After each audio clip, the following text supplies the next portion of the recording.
A to Z. It's like an R. Okay, and then you have to pick a number from 1 to 9. 7. So this is Thomas Ross Jr.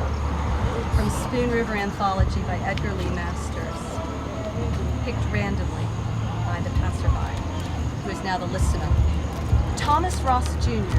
This I saw with my own eyes. A cliff swallow made her nest in a hole of the high clay bank there near Miller's Ford.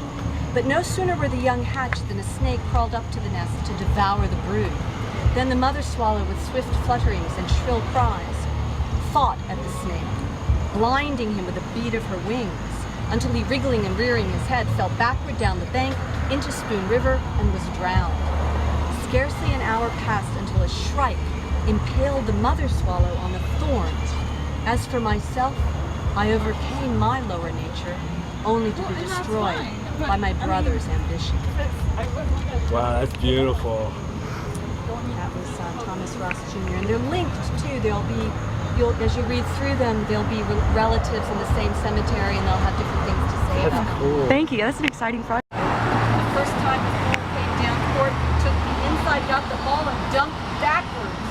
The next time he got the ball, he told me he was going left, was going to stop and throw in a soft jumper that wasn't going to touch anything but the net and my ego. He did it too. The fool had me believing he could walk on water by the third quarter. My best game was as good as his, and I think he knew it. I was playing my best game too, and just wondering whether he was playing his. When I had the ball, he was on my case like a hungry dog on a pork chop. When he had the ball, I was doing everything I knew how to do, and the cat was still getting his stuff off. We won the game, but it brought us back to earth. We were so tired afterwards we couldn't even get off the benches in the locker room. But we had won by 1 point. That's great. Homer stood looking at Toby George. Toby, he said, I thought I knew you when we talked in the park. He waited a moment and then said, the telegram came this afternoon. I have it in my pocket. What are we going to do? Tear it up, Homer, the soldier said. Throw it away. It's not true. Tear it up. Homer brought the telegram out of his pocket and swiftly tore it up. He put the small pieces back into his pocket to keep forever. Please, help me out, the soldier said. We'll go into the house together.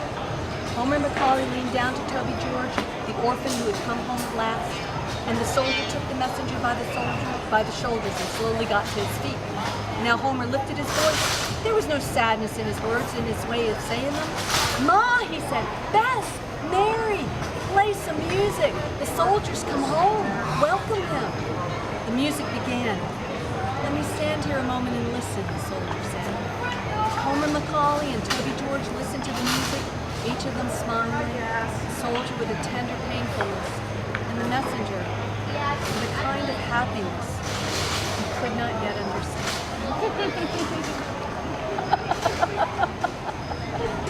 What a lovely thing to do.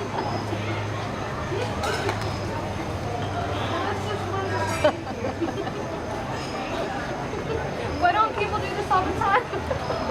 I do. Wonderful. And you do. I guess so. Thank you. You're welcome. Thanks. You're going to get a little card. Okay. We will have a quote from William Soroyan on the boards. It acts like a program for the performance, and it will also have our website and writers on the Thanks for being my last reader too. Thank you. Okay. Bye-bye. Remember that happiness is as contagious as gloom. It should be the first duty of those who are happy to let others know their own gladness. And that's from Maurice Maeterlinck, whose birthday is today, August 29th, 2014. Happy birthday. Can possibly mix, then that study is certainly unlawful. That is to say, not benefiting the human mind.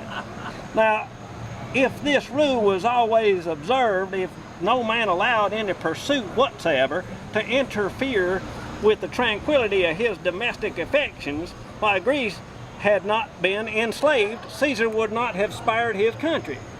America would have been discovered more gradually, and the empires of Mexico and Peru had not been destroyed. How was that? Now, That's beautiful, baby. I loved how you read Thank that. you. That Well, was thank you so charming, much. beautiful, And there's no charge. Well, oh, no, it's only by donation. Thanks, y'all. You're welcome.